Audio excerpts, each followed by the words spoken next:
Olá! Com muita calma, vamos juntos olhar para um tema que, de alguma forma, toca a todos nós.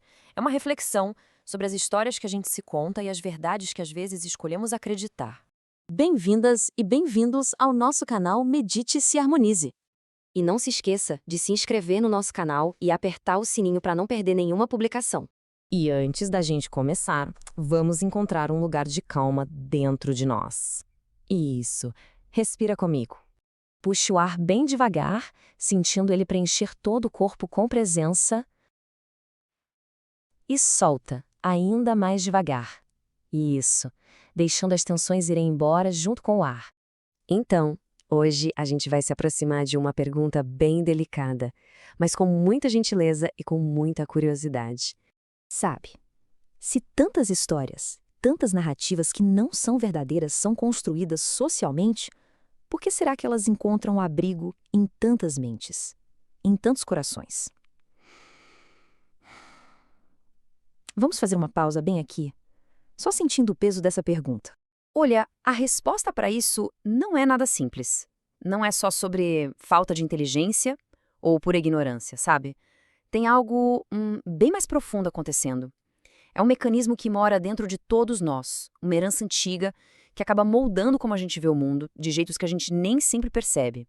E a primeira pista para a gente começar a entender isso está na função bem primordial do nosso cérebro.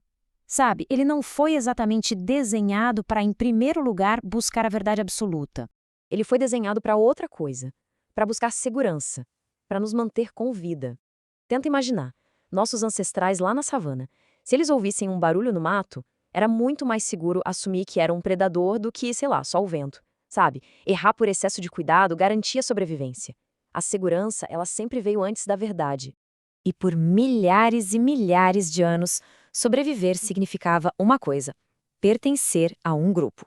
A tribo era o nosso escudo, nossa proteção. Pensa bem, se o grupo todo acreditava que um certo ritual trazia chuva, questionar isso podia significar o isolamento.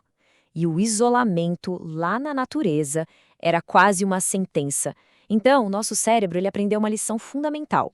É mais seguro concordar e pertencer do que questionar e arriscar ficar só. Hoje em dia, a psicologia dá um nome para um desses mecanismos, viés de confirmação. O que é isso? É aquela tendência que a nossa mente tem de procurar, interpretar e até lembrar de informações que só confirmam aquilo que a gente já acredita. Por exemplo, se uma pessoa acredita que uma cidade é perigosa, ela vai reparar em todas as notícias sobre crimes que acontecem lá e vai, sem querer, ignorar os dados que mostram o contrário. A mente, ela busca o que já é familiar. E é assim que, pouco a pouco, sem nem perceber, a gente constrói uma espécie de câmara de eco dentro da gente, onde a gente só ouve aquilo que já pensa. Permite que essa ideia toque você. Respira com ela um pouco. Mas não é só sobre nossas tendências evolutivas, não. Alguns pensadores foram mais fundo. Eles exploraram como a nossa própria mente constrói a realidade.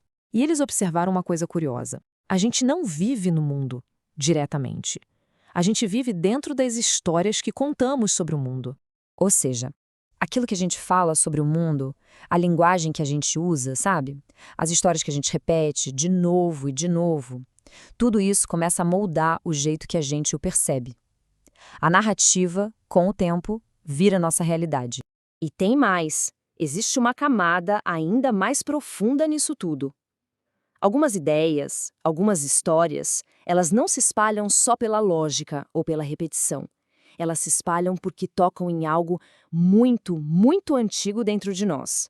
Essas histórias, elas ativam emoções primordiais, símbolos que toda a humanidade compartilha, sabe? Histórias sobre um grande perigo que está vindo, ou sobre um salvador que vai trazer a redenção, ou sobre um inimigo que está escondido.